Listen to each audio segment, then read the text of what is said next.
बच्चों, आज हिंदी व्याकरण पढ़ाने का वादा किया था मैंने। चलिए, हिंदी व्याकरण में सबसे पहले देखेंगे हिंदी व्याकरण। हमने लिख दिया बोर्ड पर। सबसे पहले बच्चों भाषा जानेंगे कि भाषा किसे कहते हैं। जो चीज पढ़ना होता है सबसे पहले हम उसकी परिभाषा समझते हैं, ठीक है। अगर जैसे गणित पढ़ रहे हैं, कहीं आप रास्ते से जा रहे हैं, कोई बच्चा पूछा कहाँ गए थे बेटा, या कोई व्यक्ति पूछा कहाँ गए थे बेटा, बच्चा मैंने कह दिया। कोई व्यक्ति मिला, पूछा कहाँ गए थे बेटा, आप कहेंगे कि पढ़ने गए थे। कौन सा विषय? गणित किसे कहते हैं, वो पूछ सकता है, ठीक है। इस तरह से सबसे पहले जब आप व्याकरण पढ़ें तो व्याकरण की परिभाषा तो आपको जानना जरूरी है, ठीक है। तो सबसे पहले हम भाषा की परिभाषा आपको बताते हैं, जबकि हमने बोर्ड पर लिख दिया है बच्चों। भाषा वह साधन है जिसके माध्यम से मनुष्य बोलकर, कॉमा नहीं लगाया, बोलकर, लिखकर या संकेत कर परस्पर अपना विचार सरलता, स्पष्टता, निश्चितता तथा पूर्णता के साथ प्रकट करता है। इसको समझना जरूरी है बच्चों। देख लीजिए, आज तो आप लोगों को परिभाषा के बाद तुरंत मैं पर्यायवाची पढ़ाऊंगा। अब पर्यायवाची याद करेंगे आप, बिल्कुल रुचिकर ढंग से याद करेंगे, शौक लगेगा बिल्कुल कि याद करना चाहिए हमको। इस तरह से देखेंगे। चलिए इस पर आइए। भाषा वह साधन है जिसके माध्यम से मनुष्य बोलकर, देखो बच्चों, जैसे मान लीजिए इसी को हमने व्हाइट बोर्ड नाम दिया, ये व्हाइट बोर्ड है। ऐसा शब्द हम बोलेंगे, ठीक है, सफेद पट, है ना। हिंदी में क्या कहेंगे? सफेद पट। श्याम, ब्लैक बोर्ड को हम श्याम पट, श्याम माने काला, पट माने पट, यही बोर्ड, ठीक है। तो बच्चों, एक पेड़ हम कह लेते हैं पेड़। ये भगवान ने पेड़ कह करके नहीं भेजा है कि ये पेड़ ही है, ठीक है। इसको घर कह करके नहीं कहा है भगवान ने कि ये घर ही है। पंखा को पंखा कह करके नहीं भगवान ने हमको भेजा है। क्यों? जाना जब तो वहां पंखा ही कहना। नो, हमने एक शब्द बनाया है बच्चों कि जो हम कहेंगे उसको सभी लोग समझ लेंगे कि हम कहना क्या चाहते हैं। हमारा नाम जो है वो हमने अपने एक संकेत के लिए, हमारे मम्मी पापा ने हमारा नाम एक संकेत के लिए रखा। आपका नाम एक संकेत के लिए रखा गया है कि जब हम नाम लेंगे तो हर व्यक्ति ये समझ जाएगा कि ये बात किसके लिए कही जा रही है। बात समझ में आ रहा है? बेंच कहा गया, बेंच ऐसे एक शब्द बनाया गया कि जब हम बेंच कहेंगे तो हर व्यक्ति समझ लेगा कि बेंच यही होता है। गाय को गाय भी कहते हैं, क्यों? क्योंकि उस जानवर को सभी व्यक्ति ये समझ लेंगे कि इसी के तरफ संकेत किया जा रहा है, यानी इसी को कहा जा रहा है, ठीक है। तो बच्चों, बस यही एक संकेत है। मनुष्य ऐसा भाषा, ये जो हम पूरा बोलते हैं, यह एक भाषा है, ठीक है, यह एक भाषा है। तो क्या है? मनुष्य बोलकर, ठीक है, लिखकर। अगर हम लिख देते हैं बच्चों गाय, ठीक है, तो आप समझ लेंगे कि किस जानवर की बात कही गई। ये जानवर है कि पौधा है, मनुष्य है, या क्या है। जैसे ही हम गाय लिखेंगे आप तुरंत समझ लेंगे। हम लिख देंगे तोता, तो आप समझ लेंगे कि हम क्या कह रहे हैं। आपके दिमाग में वो बात तुरंत आएगी कि आखिर ये क्या चीज है। बात समझ में आ रहा ना?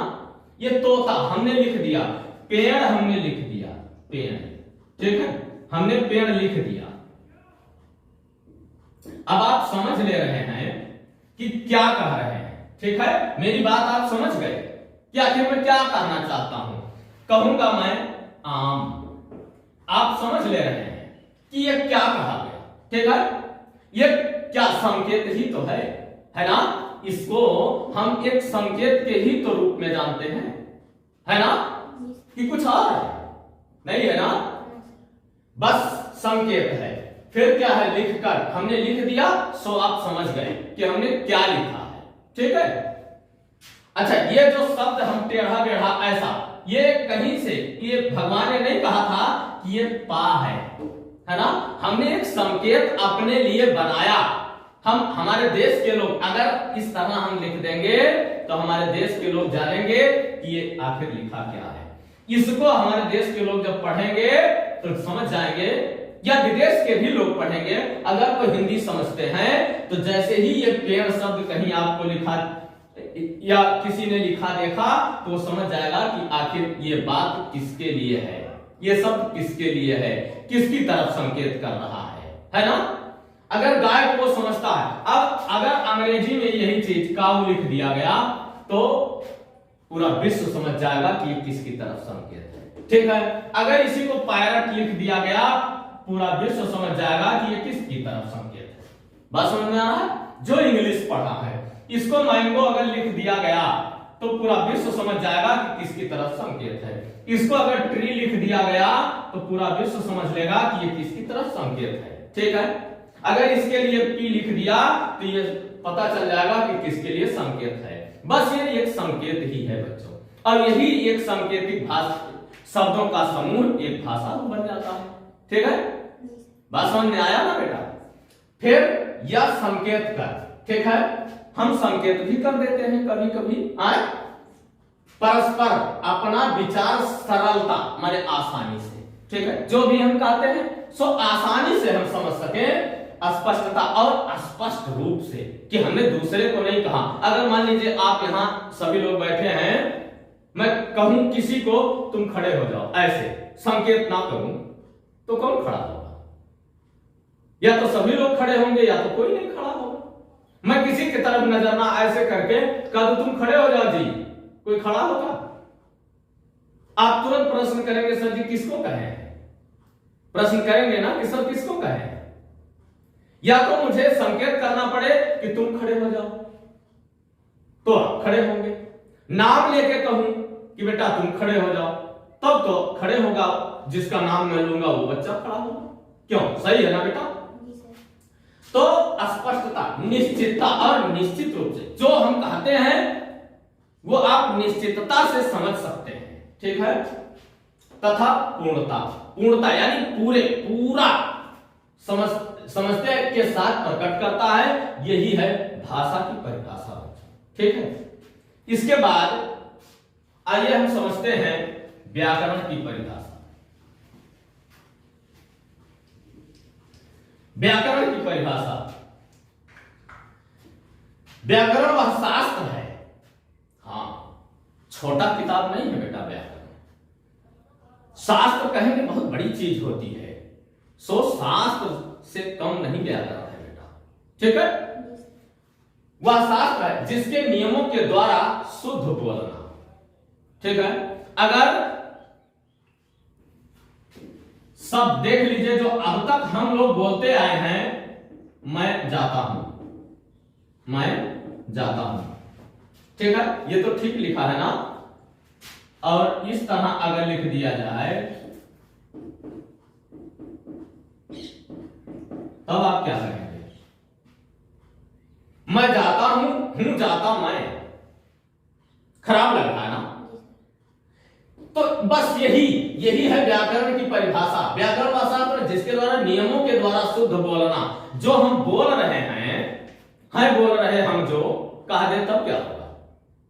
समझने में भी दिक्कत है, और हो सकता है हम इस जो बोल रहे हैं वो तो टेढ़ा बेढ़ा बोल ही लेंगे, लेकिन समझने में भी दिक्कत। जो सुनेगा वो कहेगा अरे यार इनको तो बोलने नहीं आता है ना? उल्टा पलटा करके बोलते हैं, और जो बोलते हैं बात समझ नहीं आता है ना? उसको हमारा दिमाग सीधा करेगा तब न समझेगा कि मैं क्या कहा। आए हूं मैं कहा क्या? आए उल्टा हो गया ना? तो इस चीज को शुद्ध बोलना। अच्छा, लिखने में भी देख लीजिए हमने लिखा है ना बेटा? लिखा है हमने ना, ये सही लिखा। इसमें भी आप कहेंगे कि ओ ये क्या लिखा है ना?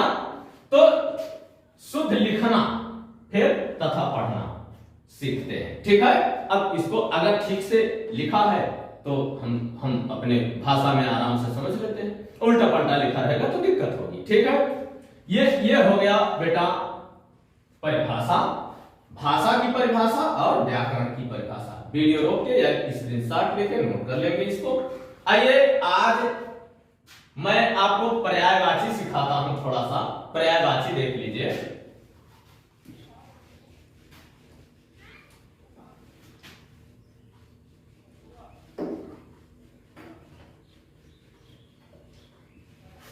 बच्चों दोहा या चौपाई बड़ा रुचिकर लगता है ना, अच्छा लगता है जो कहा जाए दोहा या चौपाई बड़ा अच्छा लगता है। क्यों बेटा?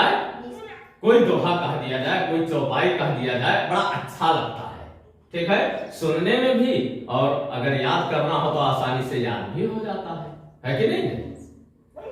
तो बच्चों आइए सबसे पहले आज मैं कमल की पर्यायवाची लिखने जा रहा हूं, कमल की पर्यायवाची। ठीक है बच्चों, कमल।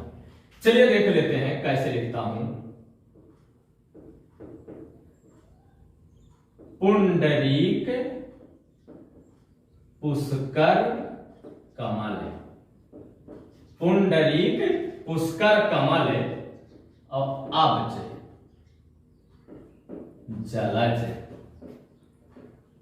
पुंडरीक पुष्कर कमल अब्ज जलज अम्बोज। पुंडरीक पुष्कर कमल अब्ज जलज अम्बोज। और है पंकज वारिज, पंकज वारिज कोकनद, कोकनद और कुवलय, कुवलय कंज सरोज। क्यों बच्चों, याद करने में आसान होगा? देख लीजिए एक बिल्कुल दोहे जैसा आपको मिल गया पर्यायवाची। कैसा?